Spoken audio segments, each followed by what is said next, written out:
Quando for, você fala já. Uhum. Vai aparecer um reloginho aqui. Boa tarde a todos, boa tarde a todas. Nós já estamos aqui com o deputado Rogério Correia, com a nossa coordenadora geral do Sindiúti, Denise Romano, e a nossa deputada Beatriz Cerqueira vai chegar daqui a pouco.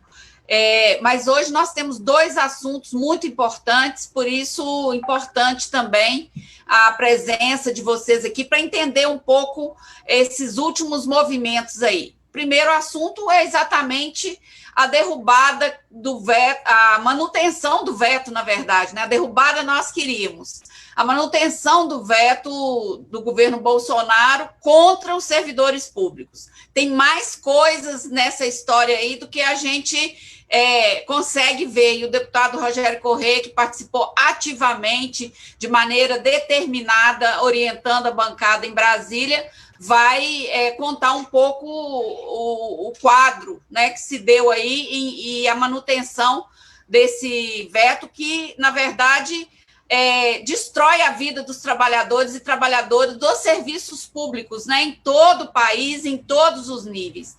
Realmente é desconstrução do Estado para quem precisa do Estado, do poder público, das políticas públicas. E o outro assunto, para nós também fundamental, estamos numa batalha muito importante, é a aprovação do Fundeb pelo Senado na próxima semana. Tanto Bia, quanto Rogério, quanto Denise, eu também, estamos todos, né, e acredito que vocês que nos acompanham, estamos todos numa cruzada para que nada se altere daquilo que foi aprovado na Câmara. Então, esses são os dois assuntos que nós vamos discutir hoje e tratar aqui com vocês nessa live. Eu passo, então, para a querida Denise Romano, para suas considerações iniciais.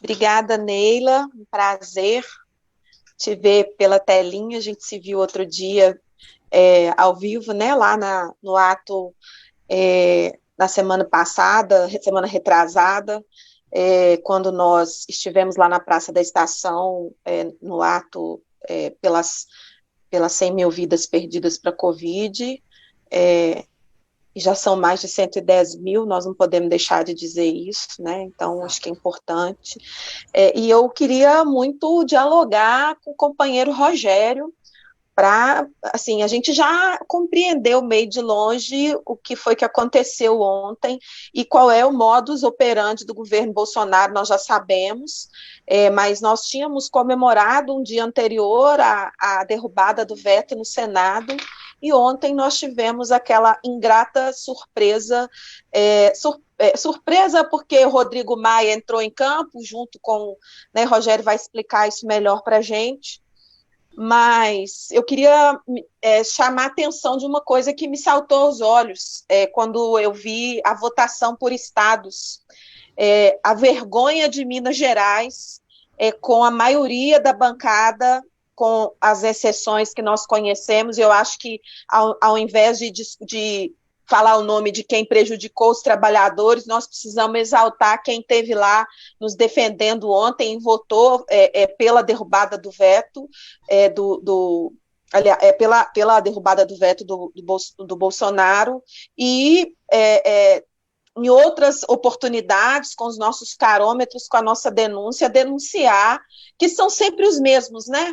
Com algumas alterações, mas são os mesmos que votaram a reforma da Previdência, são os mesmos que estão reforma trabalhista, são os mesmos que têm apoio na Assembleia Legislativa e que os seus apoiados, vamos dizer assim, os seus cabos, os seus deputados estaduais ligados, estão trabalhando para retirar direitos aqui dos servidores públicos do Estado com a reforma da Previdência que o governo encaminhou para a Assembleia Legislativa, são sempre os mesmos.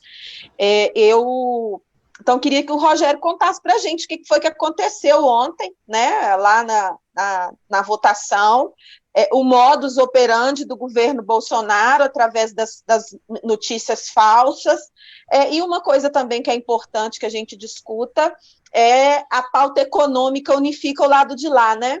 porque todo mundo fica esperando aquele jornal que passa às 8 horas da noite, que eu não vou dizer o nome, 8h30. Não, hoje vai jantar o Bolsonaro, vai comer, vai jantar, vai não sei o quê, vai almoçar, vai... Né? Mas, no final das contas, para a pauta econômica, para prejudicar o direito dos trabalhadores, eles sempre se unem, eles sempre se unificam.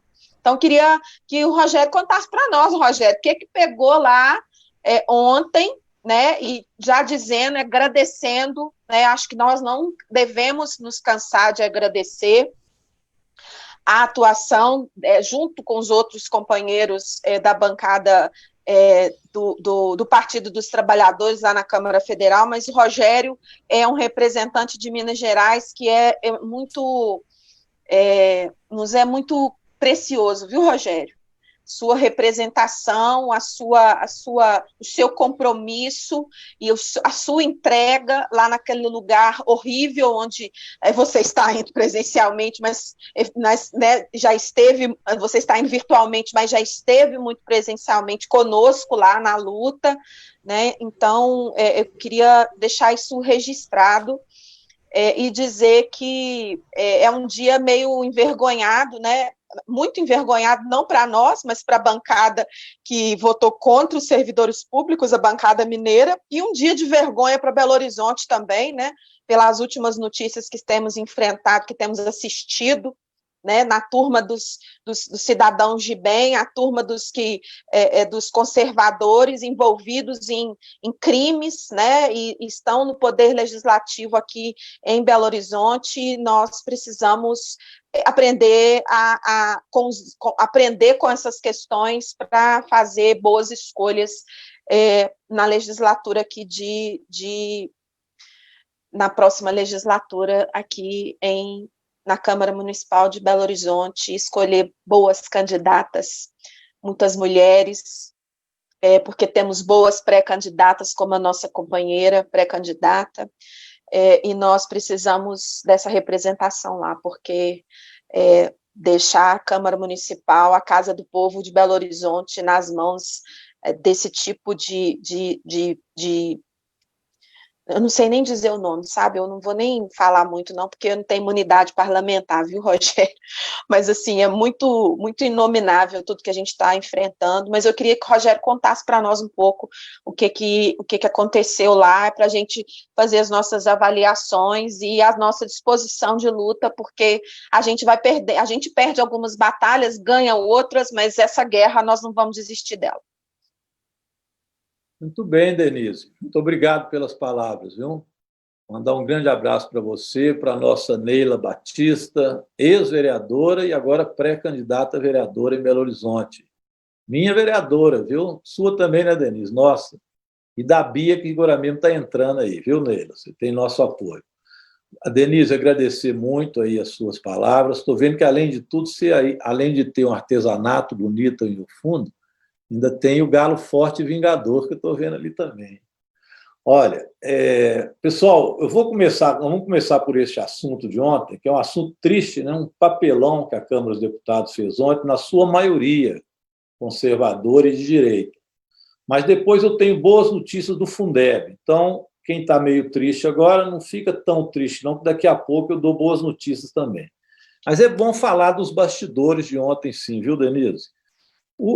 A votação ia ser anteontem, porque o Senado derrotou o Bolsonaro, derrubou o veto. Eles fizeram uma manobra e, na hora que ia começar a sessão na Câmara de Deputados anteontem, simplesmente o presidente suspendeu a sessão, não consultou ninguém, suspendeu, porque nós íamos ganhar, ia ser derrubado o veto. Aí deu tempo ao governo articular o Centrão, articular a direita, a Rede Globo e todo mundo, para dizer que funcionário público é responsável pelo caos financeiro do Paulo Guedes. E o ministro Paulo Guedes lançou uma fake news. Disse que congelar o direito dos servidores da educação, da saúde, da segurança pública e da limpeza urbana, porque é isso que se trata, é congelar os direitos, não é reajuste, porque reajuste todo mundo está sabendo que depende do governo, não vai ser dado mesmo. O que eles estão congelando é a carreira do servidor, aquilo que lhe é de direito. que é barato, porque são servidores exatamente dos setores mais pobres, especialmente a educação e a saúde pública e limpeza urbana. Mesmo os militares, nós não podemos dizer que o custo ia ser esse que o fake news do Paulo Guedes espalhou. Então, ele inventou o número, falou isso vai custar 140 bilhões no Brasil. Mentira, fake news. Olha, nós pedimos, adia a sessão agora, e vem aqui o Paulo Guedes mostrar onde que ele tirou esses 140 bilhões, o mentiroso. Claro que eles não deixaram, porque não tem base de cálculo que permita um absurdo deste cálculo que ele fez. E o pior, diz que, então, quem vai levar à falência o Brasil seria os planos de carreira, as promoções, as progressões do servidor público. Bem, então, primeiro fizeram esse fake news, e a Globo espalhou o fake news, e eles começaram a julgar a culpa da pandemia e da crise do Brasil, como sempre, em cima do servidor público.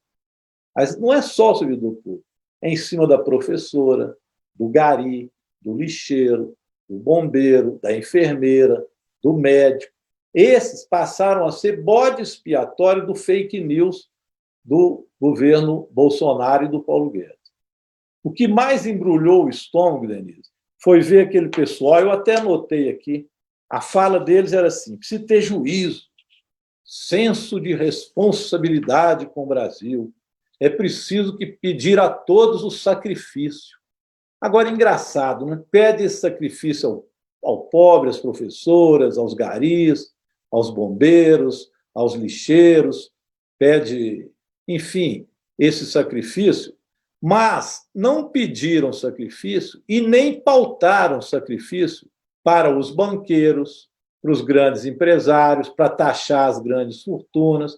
Isso não é pautado no Congresso Nacional. Rodrigo Maia não pauta, tem projetos nossos, todos, para taxar lucro e dividendo, acabar com a Lei Candir, que permite a Vale e as exportadoras, grandes exportadoras, de não pagar imposto, isso eles não pautam.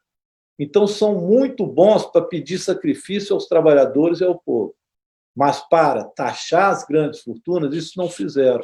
Então, foi um dia triste, um dia de mentiras, de fake news, e um dia de retirada de direito ou de congelamento do direito dos trabalhadores no serviço público e de demonização dos trabalhadores do serviço público. Foi um dia lamentável que eles fizeram na Câmara Federal ao espalhar esse fake news. No final das contas, mantiveram o veto do Bolsonaro e ficam, então, congelados qualquer direito que tenham os servidores públicos até 2021.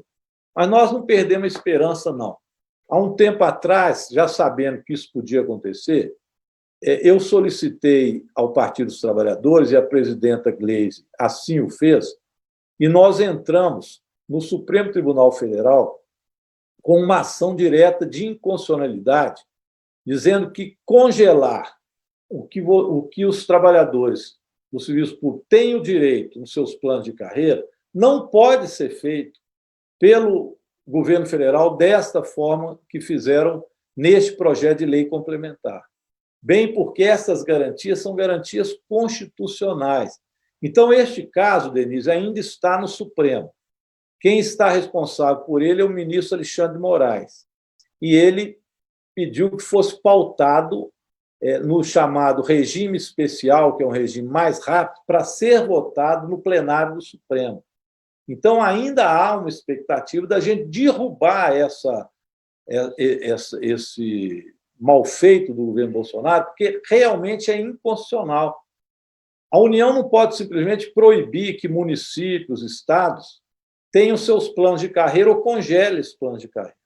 Eles não podem fazer isso através de uma lei complementar federal.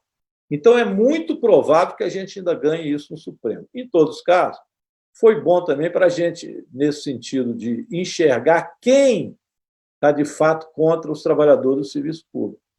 Nesse sentido, agora nós sabemos, né? Daqui a pouco vai estar aí a lista dos deputados, etc., que votaram contra. Então, este foi o quadro, né, de que nós assistimos, infelizmente, ontem lá na Câmara Federal, naquela aprovação dos vetos do Bolsonaro. Rogério, como bem disse a Denise, eu acho que nós temos que valorizar e reconhecer cada vez mais aqueles parlamentares as parlamentares, os parlamentares comprometidos com a luta dos trabalhadores e das trabalhadoras, mas, sobretudo, eu acho que precisa também, Denise, de continuar denunciando aqueles que, no processo eleitoral, fazem um discurso, diz do interesse pelo povo e, na hora que estão eleitos, fazem o que estão fazendo os parlamentares mineiros, como a grande maioria, né? Não se preocupam com aquilo que é o principal para a vida do povo trabalhador. Estão ali defendendo interesses muito específicos, fazendo um processo de negociação, de jogo de interesses que não resolve a vida do povo brasileiro. Então, acho que cada vez mais os movimentos sociais, o movimento sindical e em todos os espaços que nós pudermos, essas denúncias devem ser feitas. As pessoas precisam estar atentas às consequências do voto que dão, porque é uma consequência que volta para a própria vida da população, né? Hoje, aqui em Belo Horizonte, a gente assiste de novo uma cena de parlamentar na Câmara Municipal sendo acusado de coisas assim que simplesmente não é possível um parlamentar exercendo um mandato esse tipo de comportamento, né? Então, é preciso que a gente tenha cuidado, esteja atento nesse processo de acompanhamento e fiscalização. Não basta só votar, muita gente diz isso, é preciso que a gente acompanhe a ação, o trabalho dos parlamentares, cobre efetivamente o trabalho deles, porque a nossa vida passa pelas decisões das legislações que são feitas, né, pelo Executivo, pelo Poder Legislativo, e é fundamental que a gente, então, dê conta de fiscalizar também a ação do Parlamento. E aí te cumprimentar também, Rogério, a sua trajetória política nesses anos todos sempre foi pautada por uma coerência, por uma retidão e por um compromisso político fundamental com os trabalhadores, as trabalhadoras, com a educação de uma maneira particular.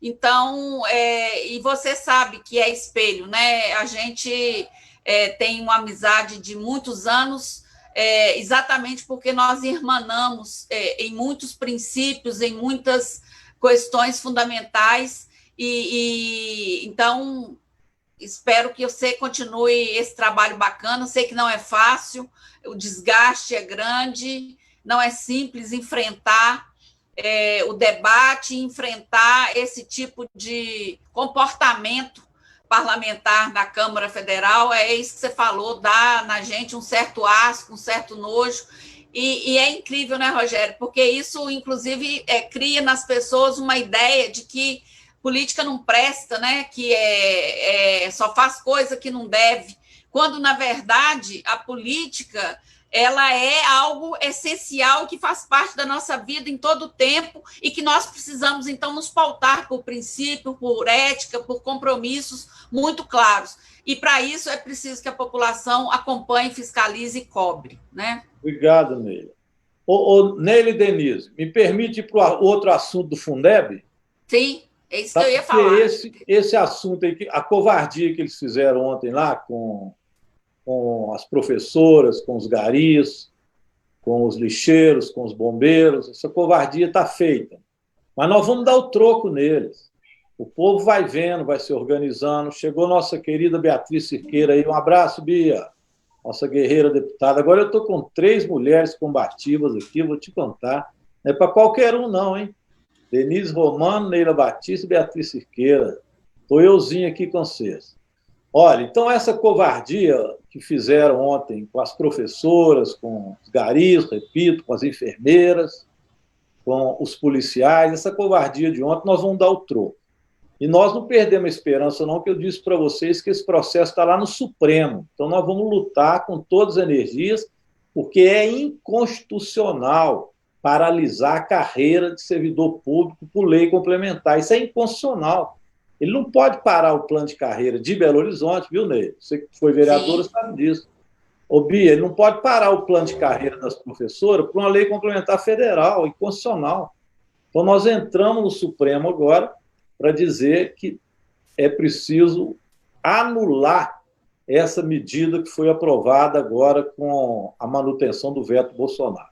Mas já fazendo essa análise do que aconteceu ontem, o fake news, eu queria entrar no assunto do Fundeb, vamos lá? O assunto do Fundeb eu tenho notícia boa, viu, Denise? Não podemos baixar a guarda, não, Bia, mas a notícia é melhor. É o seguinte, só recapitulando, a Câmara aprovou o Fundeb, novo Fundeb, Fundo de Desenvolvimento da Educação Básica. O Fundeb termina agora em 2021, ele tem validade até agora. Foi criado pelo presidente Lula há 7 anos atrás, foi um sucesso, coloca 2/3 dos recursos da educação pública vem deste fundo, que são os fundos nos estados e municípios. Dinheiro e recurso obrigatório da arrecadação municipal, estadual e federal, apenas 10%. Esse é o Fundeb. Só que ele termina, repito, em dezembro desse ano. O que nós aprovamos na Câmara depois de uma mobilização intensa, uma vitória extraordinária da educação brasileira, mesmo contra a vontade do Bolsonaro? Nós aprovamos que ele vai ser permanente. Então, se ele for aprovado no Congresso na terça-feira, ele passa a ser permanente, não tem prazo mais. Vai valer para a vida inteira, nós vamos ter fundo da educação básica. Essa é uma vitória extraordinária. Segundo, ele é exclusivamente para a educação pública. Então, aquela ideia de voucher para a escola particular foi derrotada. Então, todo fundo é para a educação pública, educação básica pública. Terceiro, ele é todo para o pessoal da ativa. Não se pode pegar o dinheiro do Fundeb, da educação, para pagar a aposentadoria, porque isso é outro recurso, recurso de previdência. E, por isso, desta forma, se garante o piso salarial nacional, que foi outra conquista que nós tivemos, né, a nível nacional, do piso salarial da educação. E, por fim, nós conseguimos fazer com que o recurso do governo federal, que é de apenas 10%, passe a 23%, sendo que desses 23%, 5% é para a educação infantil. Então, vai de 10 para 18 para a educação básica em geral e mais 5 para a educação infantil. Paulatinamente, ano que vem vai de 10 para 12, depois 15%, 17%, 19%, 21%, e em 2026, 23% do recurso nacional, do governo federal. E mantém-se, portanto, a base, né, do Fundeb com essas alterações que são positivas. Eu repito que, atualmente, 2/3 da educação pública básica é com recurso do Fundeb. Então, isso aqui é o que foi aprovado na Câmara. Está pautado para ser votado no Senado, terça-feira, 16 horas. Atenção, pessoal. Olho vivo aí, internet a postos, mobilização a postos, porque vai ser terça-feira, às 16 horas. Qual que é a notícia boa que eu tenho, Beatriz? Foram apresentadas 9 emendas, todas emendas para atrapalhar. Mas a pressão foi tão grande esses dias que 2 emendas foram retiradas e 7 emendas não conseguiram nem assinatura. Então, as 9 emendas não existem mais, não existe emenda no Fundeb. Bem, foi feito um destaque do senador Carlos Viana de Minas, um destaque muito ruim. Ele coloca o dinheiro do Fundeb para pagar aposentadoria e pensão. Esse foi o destaque que ele fez. Qual a notícia boa? Hoje de manhã, o líder do partido dele, do PSD de Dado, o líder do PSD foi lá pela pressão e retirou o destaque. Então, não tem nenhum destaque, nenhuma emenda. Olho vivo, porque sabe-se lá as manobras que fazem. Mas o prazo para destaque e emenda já acabou, a não ser que o presidente do Senado abra novo momento para se fazer destaque e emenda. Mas está regimentalmente sem emendas e sem destaque. Significa que, na terça-feira, os senadores terão que votar do jeito que está na Câmara, sim ou não, o que aumenta muito a nossa chance, porque o que o governo Bolsonaro queria era ir destruindo por dentro a proposta do Fundeb. Olha, então nós estamos com a faca e o queijo na mão, mas a gente sabe como é que o governo age, né? Ontem nós vimos isso. Ele agora está unido com o Centrão, está unido com a direita tradicional, então até terça-feira muita coisa pode acontecer. Mas as notícias que nós temos agora são alvissareiras. E com uma grande mobilização, eu acho que a gente vai conseguir. Por isso que eu pedi para a gente, eu, a Beatriz, a Bia e a Neila nos ajudando aqui, fizesse essa live, que é para a categoria, os trabalhadores da educação, a juventude, saber o pé que está e a gente firmar para obter a vitória. Então, era essa notícia, o Denise, que eu queria trazer para o Sindiúti aqui em primeira mão de como é que estão as coisas em Brasília, vocês colocar esse nosso pessoal maravilhoso da educação em luta aí até terça-feira. Muito bem. Bia, você quer fazer uma saudação e já dizer um pouco aí para nós como é que estão as mobilizações, como é que você está vendo esse momento? Bom, boa tarde, Denise, Rogério, Neila, um prazer, né, fechar a semana. Bem que a nossa semana é infinita, né, mas fechar a semana dos dias úteis fazendo esse debate, eu acho fundamental, Rogério, porque as pessoas ficam informadas do que está acontecendo, né. Dinâmica parlamentar, ela é muito complexa, muito cheia de detalhes, e eu acho impressionante que no Congresso as coisas são votadas de madrugada, elas não são votadas em condições para que as pessoas acompanhem, né? Eu acho isso incrível. Então é importante, né? Parabenizo você pela iniciativa, exatamente para essa prestação de contas, né? De como estão as coisas, como é que são as votações. Eu queria fazer, na verdade, duas observações. Eu queria fazer uma observação que é a deputada federal, se me permita, Rogério, eu vi uma informação aqui que vale a pena muito compartilhar, primeiro sobre essa questão dos servidores em geral. Eu peguei os dados da Fernanda, que é deputada federal pelo Rio Grande do Sul, deputada federal pelo PSOL, ela colocou, e eu compartilhei, inclusive, ela coloca aqui nas redes sociais dela algo que eu acho que merece o debate exatamente como você está dizendo. Segundo ela, a cada 100 servidores públicos, 22 são professores, 2 trabalham em outras áreas da educação, então são 24, né, trabalhadores em educação, 11 médicos, enfermeiros ou outras profissões da saúde, 5 prestam serviço de limpeza e 4 na área de segurança. A grande maioria ganha até 3 salários mínimos. São esses os privilegiados do Brasil?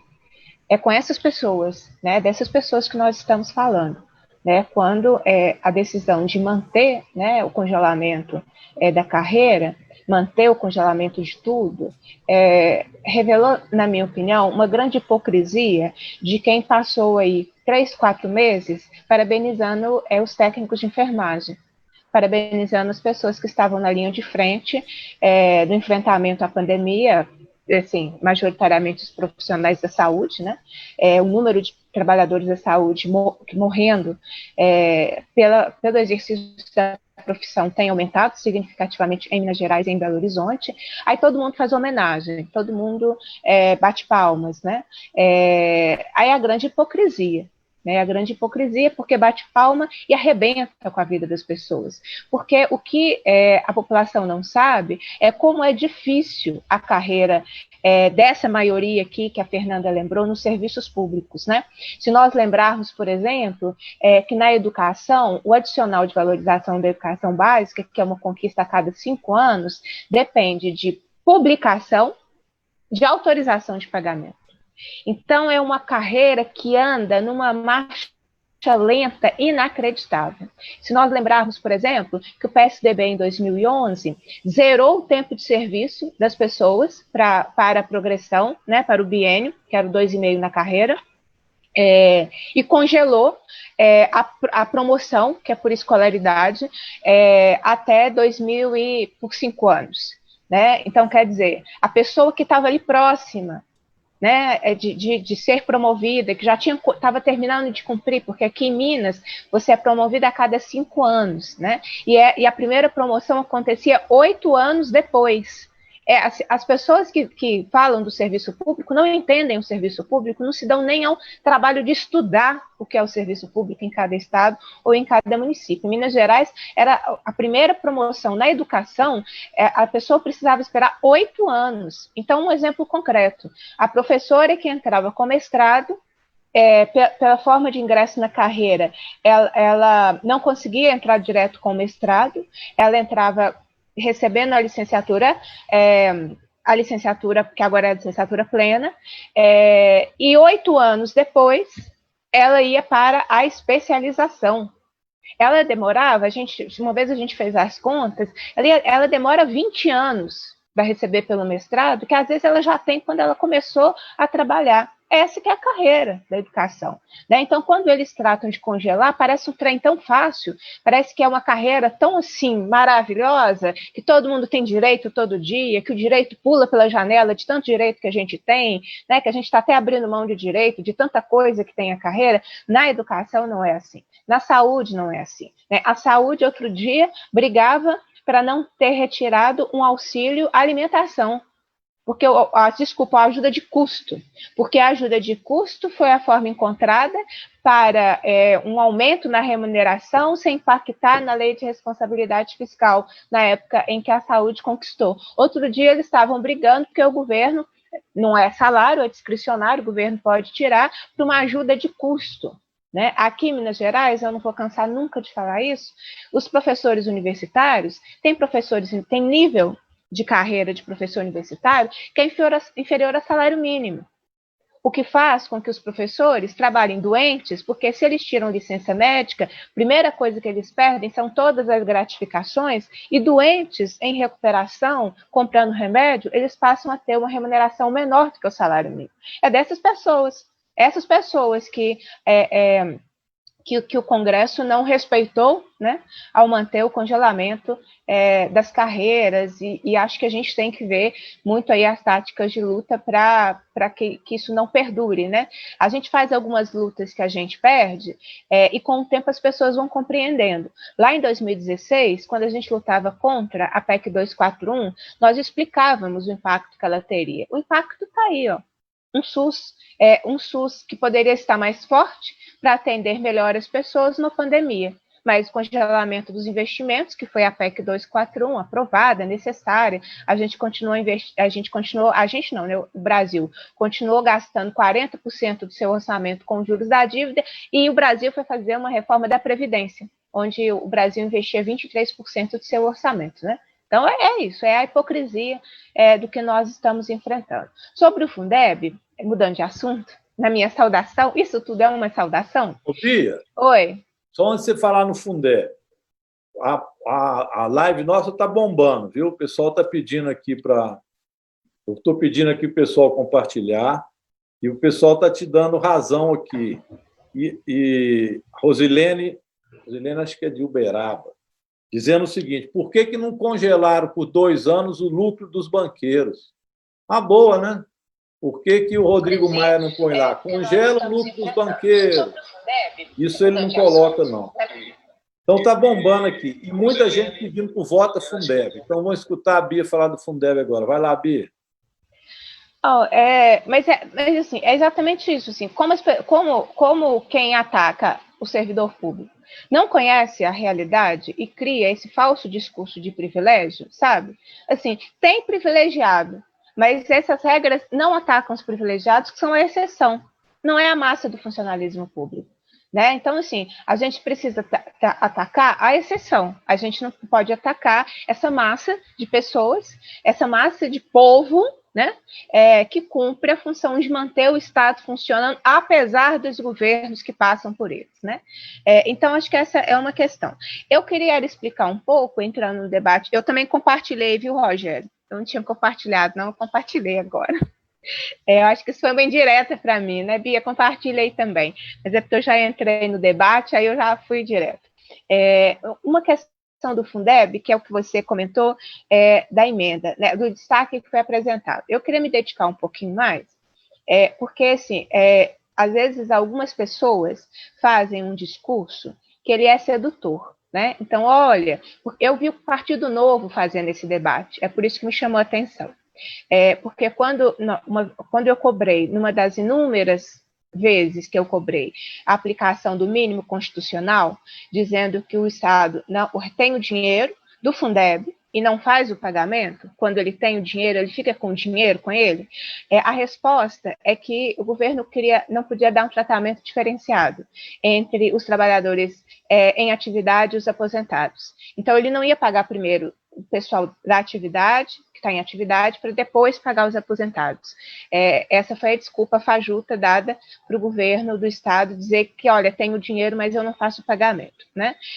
E esse discurso, se a gente não explicar bem, ele é sedutor, porque, inclusive, teve um movimento de inclusão mesmo, né, dos aposentados no recurso do Fundeb. Mas por que não é possível nós aceitarmos isso? Porque essa manobra, ela tem como objetivo ajudar os governos para que eles não precisem fazer políticas de previdência própria, para que eles não tenham que investir o que eles são obrigados a investir e a ter uma política de previdência própria para arcar com as despesas previdenciárias, né, o que inclui aí as aposentadorias e as pensões. Então, foi uma grande sacada que os governos tiveram, que tem os governos estaduais, né, notadamente, com mais força e com regime próprio de previdência, para jogar na conta da educação uma despesa que é dele. Porque o aposentado é despesa previdenciária.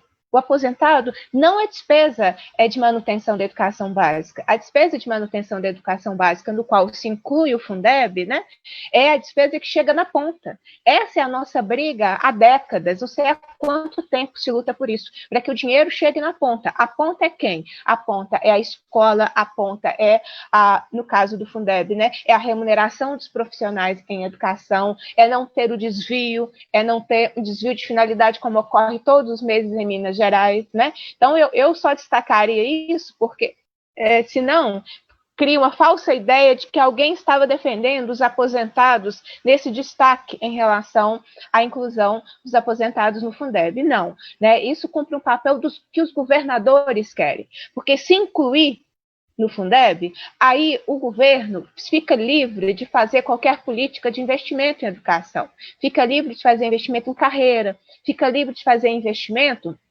Porque, inclusive, Rogério, no caso da educação, não tem um entendimento uniforme de que o que foi votado congela o piso salarial profissional nacional. Né? No caso da educação, como tem uma legislação própria do piso salarial, então tem uma questão específica do piso, né, que é constitucional, e tem lei federal, tem lei estadual, tem Constituição estadual. Então, o que é fundamental é a gente proteger o recurso para que ele chegue onde tem que chegar e atenda à comunidade escolar e aos profissionais que nela trabalham. Notadamente, né, os profissionais do magistério, 60% atualmente, né, é destinado a isso, e os profissionais que não são do magistério, né, que são definidos como administrativos, que também são pagos por esse recurso. Então, é só para a gente... eu queria fazer essa observação, porque essa disputa de orçamento ela é muito importante, né? Nós precisamos mantê-la, por isso que todo o debate a gente faz pela receita, enquanto os governos liberais, neoliberais, do não-Estado, novos, fazem o discurso pela despesa, porque pela despesa ele vai cortar exatamente na área da educação, na área da saúde, da assistência social, e nós precisamos fazer a discussão de receita, né? E a receita é o que garante, nos dá condições de disputar esse orçamento para a sua finalidade. Então, eu queria fazer essa observação em relação ao Fundeb, parabenizando aí pelo seu trabalho e essa importância de prestar contas, né, de como é a dinâmica do Congresso Nacional, que ela é muito difícil mesmo de acompanhar, eu acho mais complexa do que a da Assembleia, né, que eu já aprendi. Esse perigo do destaque, então, você acaba de ganhar, aí no destaque você perde tudo que você ganhou na votação principal. Então, acho que esse é um processo muito importante mesmo, parabenizo pelo trabalho de toda a bancada, e parabenizo por uma iniciativa que está sendo muito bacana, e as pessoas estão percebendo isso, que essa força nacional que está se constituindo da bancada da educação. sabe?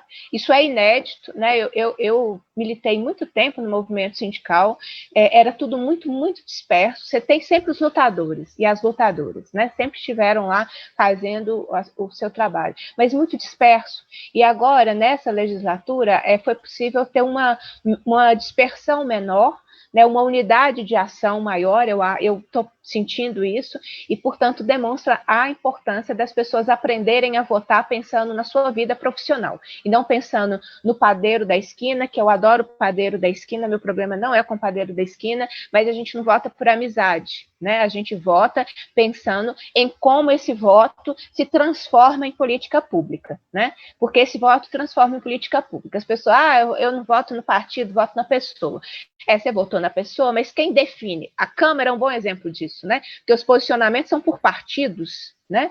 Posicionamentos, encaminhamento de votação é por partido, né? Então, essas definições são por partido, não são por pessoas. Então, a gente tem que aprender, criar vergonha na cara e eleger mais professor, mais professora e mais gente que defenda a educação, que defenda o serviço público, que tenha essa pauta como uma pauta prioritária e estratégica, a defesa dos serviços públicos nas câmaras municipais, nas assembleias, em Congresso Nacional, porque a gente passa aperto demais, a gente passa dificuldade demais. Nós estamos aí com uma reforma da Previdência, que não tem nada a ver com essa live, olha o aperto que nós estamos passando. Nós estamos correndo o risco de 40 anos de sala de aula, nós estamos correndo o risco de ter uma redução de mais de 50% da remuneração, correndo o risco do desmonte do IPSENG, né? Correndo vários riscos, né? Porque você tinha que ter mais deputados e deputadas que se posicionassem contra a reforma, né? E não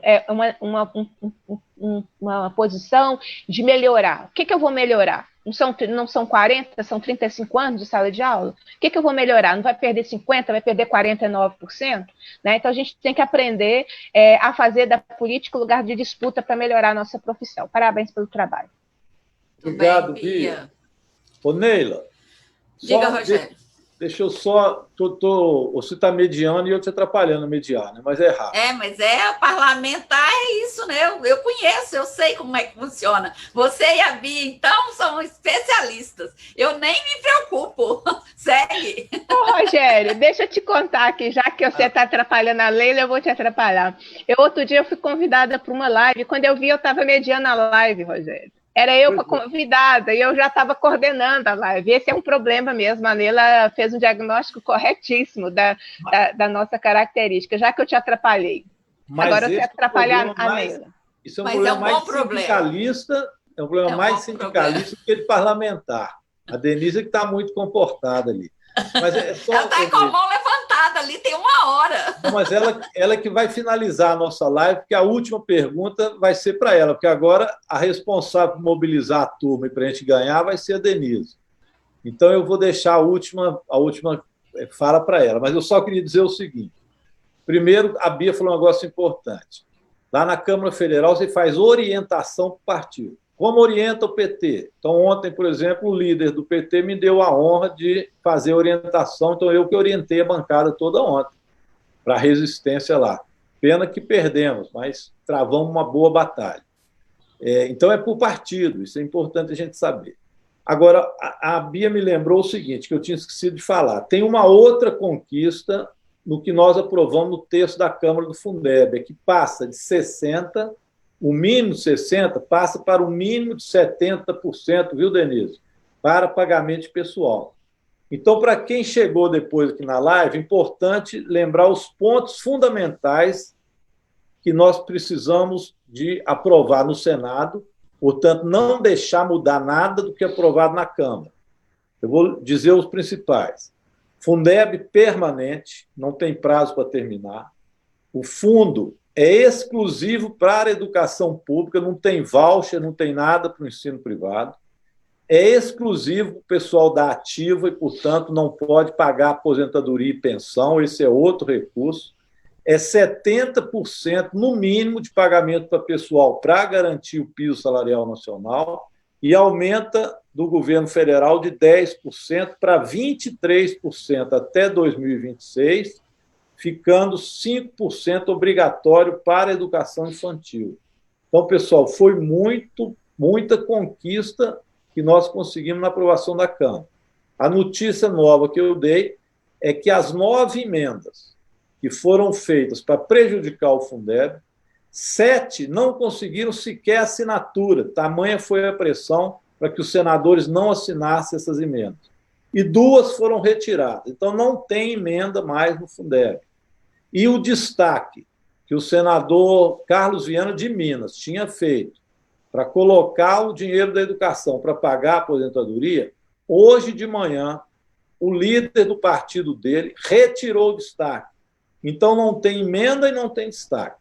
Isso não significa que nós já ganhamos, não, porque eles podem mudar e o presidente do Senado pode reabrir o prazo, que seria uma violência, mas sabe-se lá, né, quando o Bolsonaro se junta agora com o Centrão e com a direita, a gente vê que nada está tão seguro. Mas nós estamos caminhando para uma grande vitória. Aí que eu queria passar para a Denise. Mas essa vitória, Denise, depende de mobilização e de pressão. Como é que está a CNTE, o Sindiúti e as entidades de educação para terça-feira, às 16 horas? O que nós vamos fazer? Então, antes da Denise, já que essa é uma live que as pessoas interrompem as outras, eu só queria chamar a atenção para uma coisa que tanto Bia quanto Rogério já disseram. Nessa mobilização que Denise vai contar como é que está, é fundamental que se cobre das câmaras municipais, dos vereadores e vereadoras, o apoio e a luta também, porque em Minas Gerais, com o novo Fundeb, nós teremos aproximadamente 200 municípios que terão, inclusive, acréscimo de recurso, né, para a educação. E não tenho a menor dúvida, as câmaras municipais têm muita responsabilidade nesse processo de orientar a sua população, aos cidadãos do município, sobre o uso dos recursos públicos e sobre como buscar que os recursos públicos sejam aplicados adequadamente. Essa é uma função fundamental. Então, é preciso também que a mobilização vá para além dos educadores, dos trabalhadores em educação, dos estudantes. É preciso também o compromisso das câmaras municipais, dos vereadores e vereadoras com a aprovação do Fundeb no Senado. É importante e, sobretudo, que a gente não permita nenhum tipo de alteração, fazendo de conta que é coisa boa, mas que, no fundo, é isso que a Bia disse, para tirar aquilo que já foi conquistado, né? Então, Denise. Bem, eu queria só fazer uma observação sobre a fala, o posicionamento, a reflexão que a Bia trouxe, em relação à manutenção e desenvolvimento do ensino, né? Os governos são obrigados a investir 25%, e essa manobra da inclusão de aposentados é justamente para mascarar o investimento dos 25%, né? O que é feito aqui em Minas Gerais, inclusive, que já foi está sendo alvo, inclusive, nós já denunciamos, a própria deputada já denunciou, e é só para mascarar, não tem nada de defesa de aposentado, não tem nada disso, é uma questão de legitimar o mau uso dos recursos da educação que os governos costumam fazer. E aí, Neila, você tocou numa questão que é muito importante, e aí eu vou completar a sua fala. A discussão não é somente dos atuais vereadores, das atuais câmaras municipais, é uma discussão que precisa estar nas pré-candidaturas, a vereadores nos municípios. Lamentavelmente, nós aqui em Belo Horizonte, a atual legislatura frequenta as páginas policiais dos jornais, né? Num momento em que tem toda uma mobilização para aprovação de recursos, onde poderia se ter uma visibilidade, porque é a capital do estado, nós estamos aqui às voltas com esse tipo de comprometimento, para não dizer outra coisa, né, da atual legislatura. Então, por isso é muito importante as bancadas de livro que têm se organizado, as pré-candidaturas, e também é importante a gente discutir e forçar esse debate com quem tem compromisso em relação à aplicação desses recursos, e a ao debate e à correta aplicação desses recursos do Fundeb, que nós mobilizamos muito para aprovação na Câmara dos Deputados, né, no início, foi uma mobilização nacional, e essa mobilização continua para aprovação agora na próxima terça-feira. Então, através da mobilização que é possível nesse momento, nós não podemos ir para Brasília, nós não podemos estar lá presencialmente, mas fazer um processo de mobilização nas redes sociais, dos que vão votar, nas páginas, né, uma mobilização de todos os trabalhadores, porque nós somos muitos, né, a Bia disse aí os números de cada 100, quantos nós somos de servidores, né, e de comprometidos em defesa da educação pública, que eu acho que isso é mais importante ainda.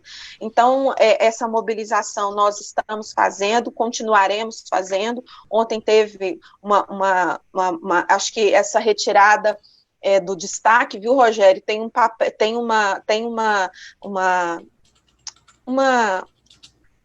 uma mobilização grande aqui em Minas para pressão, né,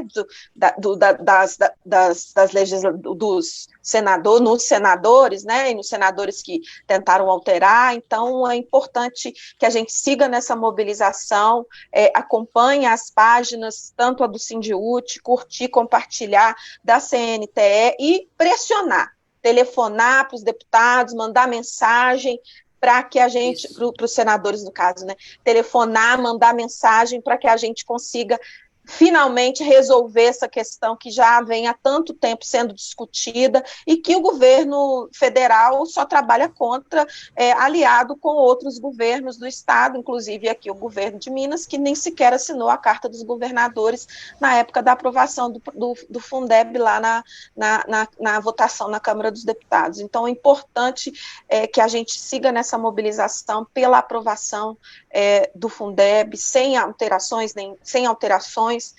com todas as destinações que já foram construídas, discutidas, para o financiamento da educação no nosso país.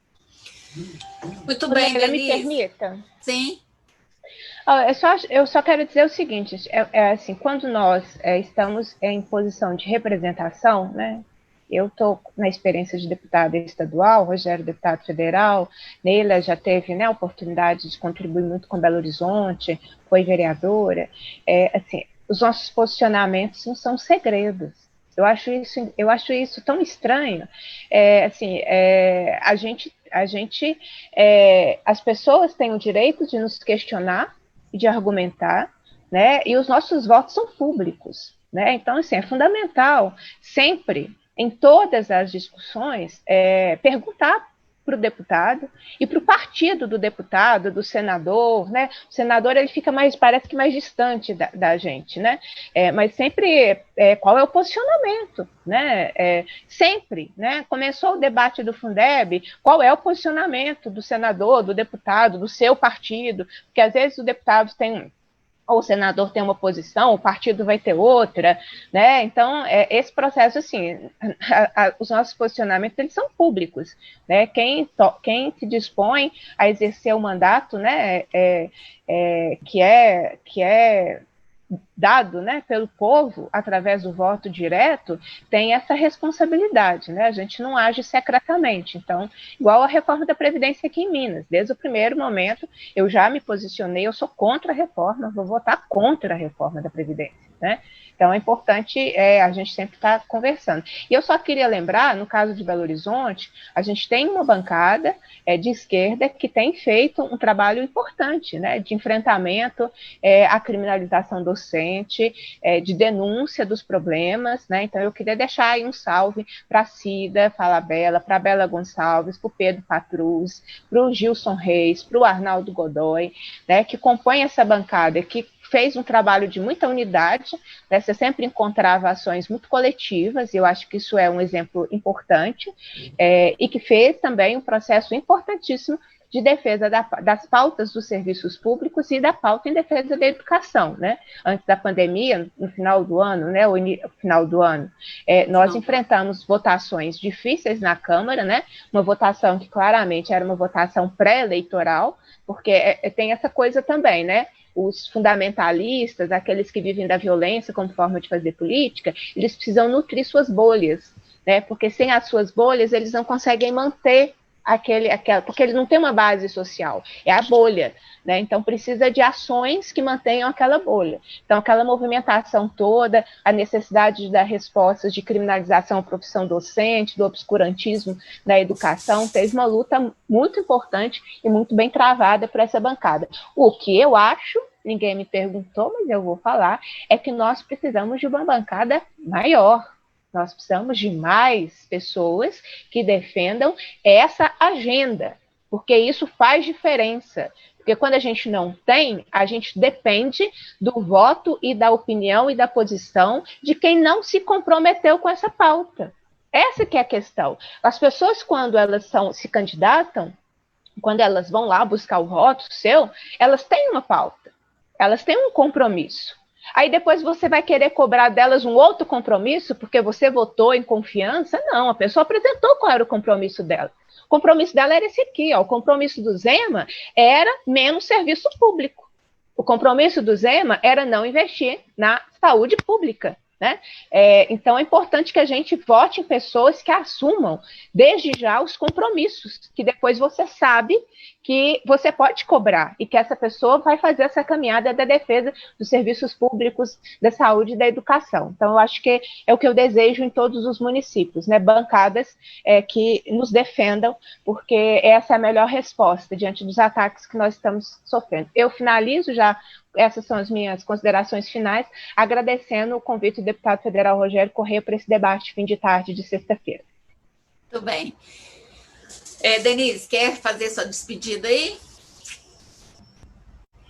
Não, só quero agradecer a oportunidade, o convite do Rogério, agradecer a você também, Neila, por mediar a nossa discussão aqui. Embora tenha a tentativa de mediação, mas né? Isso que vale, isso que vale, e agradecer a Bia pelas brilhantes contribuições que fez, que faz sempre para nós, e eu queria encerrar me solidarizando com a nossa companheira Bia, que tem sofrido muitos ataques, que tem sido alvo de ataques misóginos e machistas.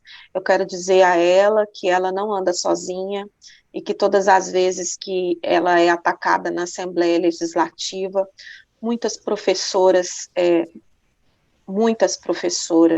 se sentem também atacadas, e muitas professoras também reagem junto, porque nós temos que seguir enfrentando o fascismo, enfrentando o obscurantismo, o machismo e a misoginia, com luta, com cabeça erguida, com os nossos corpos e com a nossa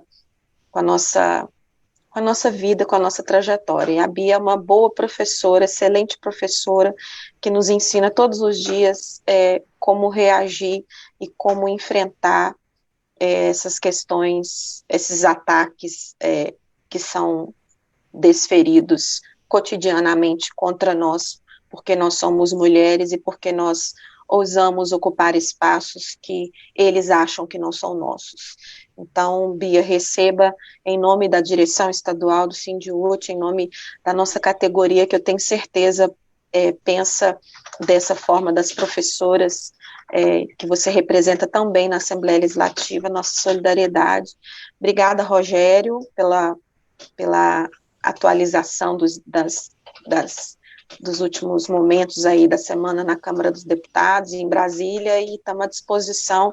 Você sabe que qualquer problema ele já manda mensagem, já avisa que deu problema, então a gente está aí ligado 24 horas para intensificar a pressão na hora que for necessário para a aprovação desse Fundeb na próxima terça-feira. Obrigada a todo mundo, e bom final de tarde. Nós ainda temos outras coisas, né, ainda temos outras atividades, tenho certeza, mas muito bom encerrar a semana dura, semana difícil, com duas companheiras e um companheiro tão valoroso na representação do povo e da nossa categoria. Obrigadinha e até mais. Isso mesmo. Rogério. Obrigado, professoras Denise, Neila, Beatriz Cirqueira. Olha, eu vi aqui muito volta Neila, viu, Neila? A live está cheia de volta Neila. Estamos esperando você lá na Câmara de Vereadores agora, eleição esse ano. Você é pré-candidato, é bom a gente falar. A bancada do livro, né, a bancada da educação, precisa estar ativa, é muito importante. Bem, eu queria concluir dizendo o seguinte: o governo Bolsonaro julgou o tempo inteiro para que o Fundeb fosse derrotado, para que não houvesse votação de Fundeb. O que eles querem, na verdade, é que, sem o fundo da educação básica, eles possam depois privatizar a educação pública. Eles julgaram sempre para atrapalhar. Mas a pressão foi muito grande, como disse a Denise. Ela foi uma pressão nacional tão intensa que nós conseguimos colocar na pauta e aprovar na Câmara. A notícia que eu dei, que são notícias boas, é que tudo encaminha-se para que a gente tenha uma vitória terça-feira. Mas a gente sabe que as manobras são possíveis. Então, o que nós estamos pedindo nessa live? Pessoal, não vamos esmurecer, vamos obter essa vitória, porque ela é histórica. Garantir o fundo permanente significa que mesmo governos como o do Bolsonaro não vão conseguir destruir a escola pública. Atrapalham muito, mas destruir, se nós tivermos fundo, a gente garante a educação pública. Então, é uma vitória estratégica. Se a gente perde o Fundeb, estrategicamente, a educação pública no Brasil praticamente se liquida, se acaba. Então, garantir o Fundeb é a garantia da educação pública. Então, vota Fundeb, volta nele e o vota Fundeb. Vota Fundeb. Isso. Vota Fundeb. Então, essa hashtag até terça-feira para a gente depois comemorar. E, olha, quando é PEC, muita gente faz confusão, proposta de emenda constitucional. Então, a gente precisa de 2/3 para votar, mas ela não precisa de sanção do presidente. Então, o Bolsonaro, depois de aprovado, não pode vetar. Significa que já vai para a Constituição, já está valendo. Então, essa é outra vantagem de ser proposta de emenda constitucional. Então, terça-feira, se a gente obtiver a vitória, já não depende do Bolsonaro. Então, depende muito da gente agora, tá bom? Então, os 3 senadores mineiros aí, ó. Professor Anastasia, que, aliás, justiça seja feita, no caso do veto contra os servidores, ele votou pela derrubada do veto. O senador Rodrigo também votou, o Rodrigo Pacheco também votou pela derrubada do veto. Agora o Carlos Viana pisou na bola e votou para manter o veto lá no Senado. Então, agora, os 3 senadores, pressionar bastante, pressão democrática, claro, né? No sentido de que votem com aquilo que quer o povo mineiro. E o povo mineiro quer o Fundeb. A Denise lembrou muito bem, a Beatriz também, a Neila, todas as 3 tocaram nesse assunto. O Fundeb é uma necessidade também do município. Então, prefeitos e prefeitas, vereadores e vereadoras, sem Fundeb não se consegue administrar a educação. Imagino que é um povo no município sem condições de educação. Então, o que está em jogo é muita coisa, pessoal. Por isso que a gente fez essa live. Agradecer muito, né, a ter aceito o convite a Neila, a nossa Denise, coordenadora do Sindiúti, e a nossa querida Beatriz Cirqueira. Um grande abraço a todos. Sempre Rogério, abraço, obrigada aí pelo convite também. Abração, Bia. Neila. Se cuide, que nós estamos cuidando de você com energia sempre muito positiva. Denise também, firme aí na luta. Oi, Rogério. Neila, uma última coisa aqui. Eu e Bia estamos saindo, a Denise também deve ir para lá. É um assunto que eu tinha esquecido, mas o Zema destruiu uma escola, vocês viram aí, né? Mandou passar o trator. Eu e Bia tivemos lá para defender, inclusive, o sem terra, que ele mandou polícia lá para tirar o sem terra e destruiu uma escola. A gente também está apressando a live agora, porque nós vamos para uma outra live agora, porque nós nos comprometemos a reconstruir... Uma plenária. Porque nós nos comprometemos a reconstruir a escola que o Zema destruiu. O governo Zema destrói a escola, um vexame. Mas nós vamos reconstruir. Grande abraço, pessoal. Sempre na luta. Abraço.